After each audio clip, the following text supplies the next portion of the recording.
পাবনায় হিন্দু সম্প্রদায়ের মাঝে শীতবস্ত্র বিতরণ।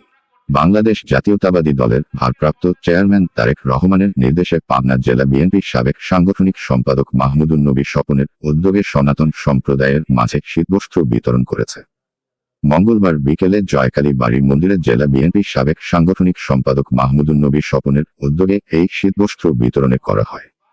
জেলা বিএনপি আহ্বায়ক কমিটির সদস্য ও সনাতনী ট্রাস্টের পাবনা প্রতিনিধি অ্যাডভোকেট মলয় কুমার দাস রায়ের সভাপতিত্বে ও স্বেচ্ছাসেবক দল নেতা শুভ মজুমদারের পরিচালনায় অনুষ্ঠানে উপস্থিত ছিলেন জেলা বিএনপি আহ্বায়ক কমিটির সদস্য সেলিম আহমেদ, মনোয়ার শামীম, জেলা শ্রমিক দলের সাধারণ সম্পাদক আব্দুল গফুর, জেলা ছাত্রদলের সাবেক সাধারণ সম্পাদক তসলিম হাসান খান সুইট, সদর উপজেলা ছাত্রদলের সাবেক সাধারণ সম্পাদক রাশেদ রানা, জেলা স্বেচ্ছাসেবক দলের সিনিয়র যুগ্ম আহ্বায়ক সাজ্জাতুল ইসলাম খান নাদিম, যুগ্ম আহ্বায়ক দীপঙ্কর সরকার জিতু, হাসান হাবিব আকাশ, দপ্তর সম্পাদক SM আদনান উদ্দিন।